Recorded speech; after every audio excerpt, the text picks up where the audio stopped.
सुश्री प्रणिती शिंदे। काँग्रेसच्या सोलापूरच्या खासदार प्रणिती शिंदे यांनी लोकसभेमध्ये मराठा आणि धनगर समाजाच्या आरक्षणाचा प्रश्न उपस्थित केला आहे।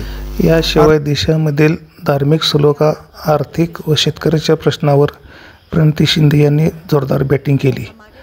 प्रणिती शिंदे यांच्या भाषणाचा संपूर्ण व्हिडिओ पहा।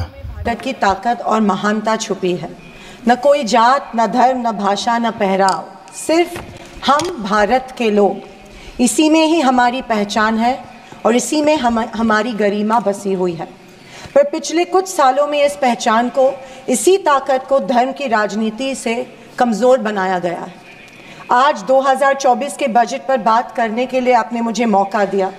मैं थोड़ा आपको इतिहास में ले जाना चाहती हूँ।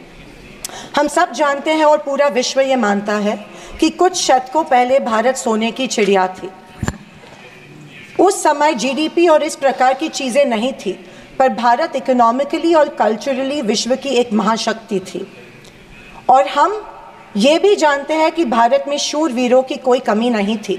बावजूद इसके मुट्ठी भर हमलावरों ने हमें कई बार लूटा, और न सिर्फ लूटा, हमें सैकड़ों साल गुलाम बनाए रखा।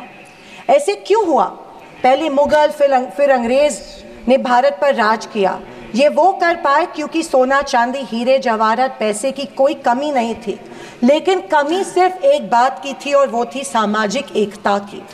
धन, दौलत, ताकत कुछ मुट्ठी भर राजाओं और समाज के ठेकेदारों के पास थी। 90% समाज प्रताड़ित था, और मैं ये कहूँगी कि जानबूझकर इन्हीं समाज के ठेकेदारों के द्वारा देश गरीब रखा गया था। आज हमारा देश दुनिया की 5वीं लार्जेस्ट इकोनॉमी है, और मुझे ये उम्मीद ही नहीं बल्कि पूरा विश्वास है कि हम जल्द ही दुनिया की पहले नंबर की इकोनॉमी बनेंगे, क्योंकि इसके प्रगति की मजबूत नींव स्वतंत्रता के बाद के सरकार ने रखी थी। पर इसी के साथ आज हम सामाजिक तौर पर जात, पात, धर्म की शाखाओं में बिखरते जा रहे हैं, कमज़ोर होते जा रहे हैं। फाइनेंशियल इनइक्वालिटीज़ बढ़ती जा रही है। पैसा और सत्ता कुछ चंद ठेकेदारों के पास संचित हो रहा है, या मैं ये कहूँगी कि सत्ता की लालसा में ऐसा करवाया जानबूझ के जा रहा है। मेरी ये सब बातें कहने का तात्पर्य यही है कि समाज की प्रगति सिर्फ मजबूत इकोनॉमी से ही नहीं, समाज की एकता में है, और हमें इतिहास में हुई गलतियों को दोहराने से बचना चाहिए। बीजेपी पिछले 1 दशक से सत्ता में है, पर इनके मुताबिक आज भी हिंदू खतरे में है। क्या ये हकीकत है, या फिर बीजेपी हिंदुओं को इस डर में रखकर अपनी राजनीति चमका रही है? आप बताएं, जो संस्कृति हजारों साल गुलामी के जंजीर में जकड़ी पड़ी है, रहने के बावजूद जिंदा है, जिंदा ही नहीं सारे विश्व में अपना डंका बजा रही है, वो खतरे में कैसे आ सकती है? पर फिर सोचने पर मुझे महसूस होता है कि बीजेपी और उनकी नीतियाँ की वजह से हिंदू खतरे में है। एक नदी के बहाव की तरह बहती चली आ रही हमारी हिंदू संस्कृति है। सामने आने वाले हर कट्टरता के पहाड़ों को काटते हुए, हर पत्थर के सेंध लगाते हुए वो बह रही है। उसके बहाव को ना कोई तलवार काट सकती है, ना ही कोई पहाड़ रोक सकता है। पर आज दुर्भाग्यवश उसी नदी के बहाव रोककर कट्टरता में ढालने की कोशिश की जा रही है, और मैं समझती हूँ कि यही भारतीय संस्कृति के पतन का कारण बन सकता है। अध्यक्ष महोदय, डॉक्टर बाबा साहेब अम्बेडकर ने बनाए गए संविधान के बदौलत पिछड़े और दलित वर्ग को आरक्षण के जरिए समाज में स्थान और सम्मान मिला, पर आज वह आरक्षण भी इनके नज़रों में खटक रहा है। इसीलिए सभी सरकारी और निम्न सरकारी कंपनीज का प्राइवेटाइजेशन करके इनडायरेक्टली आरक्षण खत्म करने का षड्यंत्र बीजेपी कर रही है। स्पीकर सर, इनके मुताबिक गए 2014 के पहले कोई भी अच्छा काम देश में नहीं हुआ, और कुछ महानुभावों के मुताबिक देश आज़ाद ही 2014 में हुआ। खैर, आप कितनी भी कोशिश कीजिए, लेकिन इस सच्चाई को नहीं झटला सकते कि आज जो भारत चांद पर पहुंचा, उसकी नींव इसरो के रूप में पंडित नेहरू जी ने रखी थी। 2014 से बीजेपी अपने झूठे प्रोपेगेंडा से कांग्रेस की लेगेसी को मिटाने की पुरजोर कोशिश कर रही है, पर इनकी लाखों नॉन बायोलॉजिकल कोशिश के बावजूद दुनिया इस देश को नेहरू गांधी का देश ही मानेगी। ये दुनिया की किसी भी कोने में जब जाते हैं तो इनको गांधी जी के प्रतिमा के सामने ही नतमस्तक होना पड़ता है। ऐसी सरकार और ऐसे वित्त मंत्री से हम क्या उम्मीद करें जो प्याज के बढ़ते दाम के सवाल पर कहती है कि दाम बढ़ते हो तो बढ़ने दो, मैं प्याज नहीं खाती। स्कूल कॉलेज के फीस बढ़ते तो बढ़ने दो, हम शिक्षा नहीं भक्त बढ़ाते हैं। पर फिर भी जनता की प्रतिनिधि होने के नाते मेरा दायित्व है कि मैं लोगों के प्रश्न इस सदन में समक्ष पेश करूं। अध्यक्ष महोदय, पंतप्रधान किसान सम्मान योजना के बारे में मैं बोलना चाहती हूँ। पंतप्रधान किसान योजना के माध्यम से किसानों को सालाना 6,000 रुपये दिए जाते हैं। 2,000 रुपये 3 इंस्टॉलमेंट्स में दिए जाते हैं।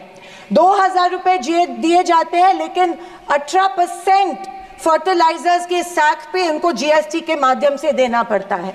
एक किसान एक साल में कम से कम 1 लाख के फर्टिलाइजर खरीदता है, तो आप 6,000 रुपये देते हो लेकिन 18,000 उनसे लेते हो। ये किस तरह की नाइंसाफी हुई उस किसान पे? आप मजाक उड़ा रहे हो उस किसान का। 6,000 रुपये देते, 18,000 रुपये जीएसटी के माध्यम से लेते हो। जब यूपीए की सरकार थी तब फर्टिलाइजर्स और औजारों पे से जीएसटी एग्जेम्प्ट की गई थी। मेरी मांग है कि 2,000 रुपये का जो अमाउंट है, जो 6,000 सालाना मिलते हैं, वो बढ़ा के 12,000 किए जाने चाहिए।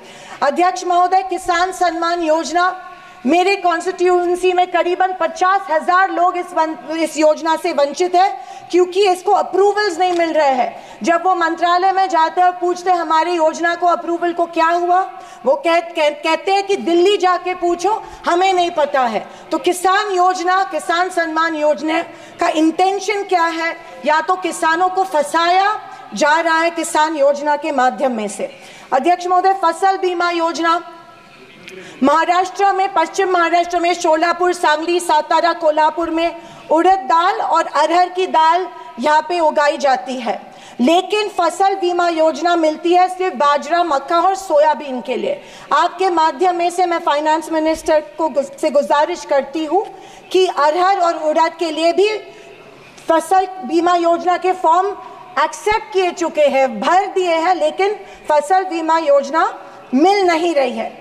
अध्यक्ष महोदय, पंतप्रधान आवास योजना, आदरणीय फाइनेंस मिनिस्टर जी ने कहा कि एडिशनल 3 करोड़ हाउसेज घर यहाँ पे इंक्रीज करके इस बजट में दे रहे हैं, लेकिन पंतप्रधान आवास योजना का टारगेट अभी तक महाराष्ट्र को नहीं मिला है, क्योंकि ये योजना जो है गाँवठान जमीन पे घर बांधे जाते हैं। लेकिन असलियत ये है कि गांव में गाँवठान जमीन है ही नहीं। जब कलेक्टर के पास जाते हैं तो कहा जाता है कि गाँवठान जमीन नहीं है, गायरान जमीन ढूंढ के लाओ, हम आपको पीएम आवास योजना देंगे। अभी गाँवठान जमीन लाएंगे कहाँ से? तो अब आपके माध्यम में से मैं फाइनेंस मिनिस्टर को रिक्वेस्ट करती हूँ कि सारे कलेक्टर्स, डिस्ट्रिक्ट कलेक्टर्स को आदेश दे कि जितनी भी गायरान जमीनें हैं गाँव में, उनको गाँवठान करके पंतप्रधान आवास योजना लोगों को लागू की जाए और सारे जो पेंडिंग प्रपोजल्स हैं वो एक्सेप्ट किए जाए। और मेरी आपसे ये गुजारिश है कि 1,40,000 रुपये इस योजना के लिए मिलते हैं, ये बहुत टुटपुंजी है, इसके लिए 2,50,000 दिए जाए पंतप्रधान आवास योजना के लिए। अध्यक्ष महोदय, मुद्रा लोन 2014 में प्राइम मिनिस्टर ने बड़ी एम्बिशियसली मुद्रा लोन की घोषणा की थी।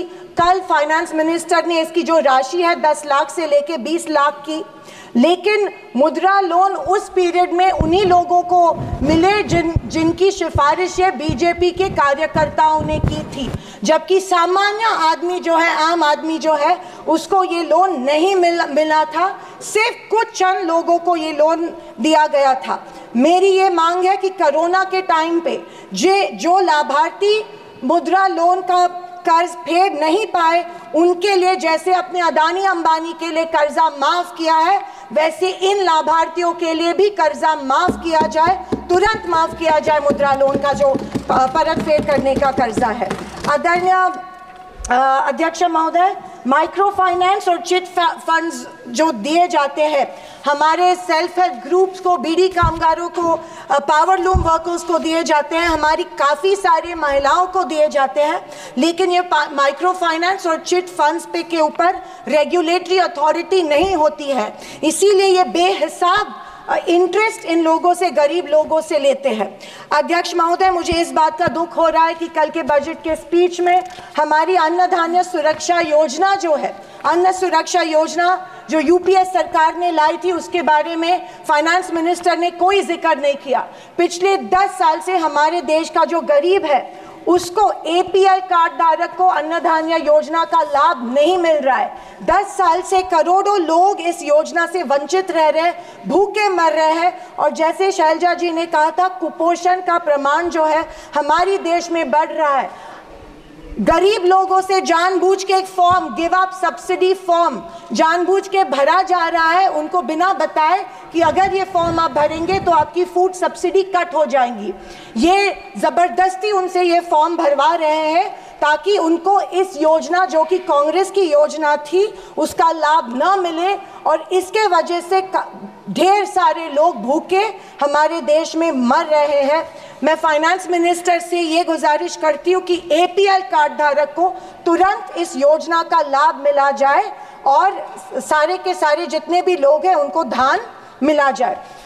अध्यक्ष महोदय, कल के स्पीच में आंध्र प्रदेश और बिहार के ऊपर बहुत प्यार जताया गया। मुझे उस बात से कोई कंप्लेंट नहीं है, पर महाराष्ट्र से इतनी नफरत क्यों नहीं महाराष्ट्र की तरफ उतना ही प्यार जताया गया जो बिहार और आंध्र प्रदेश के जताया गया? क्योंकि उनको पिछले लोकसभा में कम सीटें मिली, या शायद उनको अंदाज़ा आया कि आने वाले इलेक्शन में उनको वो चुनाव हारने वाले हैं। मैं वित्त मंत्री को बताना चाहती हूँ कि महाराष्ट्र में हिंदवी स्वराज की नींव महाराष्ट्र में रखी गई थी। कणखर देशा, राकट देशा, दगडाचा देशा, महाराष्ट्र देशा, ये हमारे प्यारे महाराष्ट्र के बारे में कहा जाता है, लेकिन अफसोस है कि महाराष्ट्र की तरफ कोई ध्यान नहीं दिया जा रहा है, सिर्फ महाराष्ट्र का इस्तेमाल किया जाता है। अध्यक्ष महोदय, रेलवेज के बारे में बोलूं तो रेलवेज में स्लीपर कोच की संख्या जो है वो कम कर रहे हैं और फर्स्ट क्लास और सेकंड क्लास की संख्या बढ़ा रहे हैं। देश का जो आम गरीब आदमी है वो स्लीपर कोच से ट्रैवल करता है, वो फर्स्ट क्लास और सेकंड क्लास से नहीं किया जाता है। मैं आपके माध्यम में से मेडन स्पीच माध्यम में से गुजारिश करती हूँ कि स्लीपर कोचेस की संख्या बढ़ाई जाए। अध्यक्ष महोदय, मेरी शोलापुर के कुछ मांगे रखती हूँ और मैं समाप्त करती हूँ। हमारे शोलापुर में एयरपोर्ट है लेकिन एयर सर्विस नहीं है। उड़ान स्कीम में आया गया है, लेकिन जानबूझ के वहाँ पे जो चिमनी थी, ऑब्स्ट्रक्शन था, वो तोड़ा गया, लेकिन अभी तक वहाँ पे एयर सर्विस शुरू नहीं है। बोरामनी एयरपोर्ट है, वहाँ पे इंटरनेशनल एयरपोर्ट के लिए फंड्स एक बार दिए गए, लेकिन फिर फंड्स नहीं दिए गए। मैं वित्त मंत्री से गुजारिश करती हूँ कि बोरामनी एयरपोर्ट के लिए फंड्स दिए जाए। मंगावेड़ा जो हमारा तालुका है, वहाँ पे जो इरिगेशन स्कीम है, वहाँ के 35 गांव जो है वो पानी से वंचित है। मैं विनती करती हूँ कि वो गांव के लिए भी आप इरिगेशन स्कीम जल्द से जल्द अप्रूव करें। अंत में मैं यही कहना चाहती हूँ कि बीजेपी विपक्ष की अवहेलना कर रही है कि हमें इतनी सीट्स मिली, जनता ने अस्वीकार किया, पर आपके 400 पार का क्या हुआ? पर मैं उनसे कहना चाहूँगी कि हम स्वीकार करते हैं कि सरकार बनाने के लिए पर्याप्त सीट्स नहीं जीत पाए।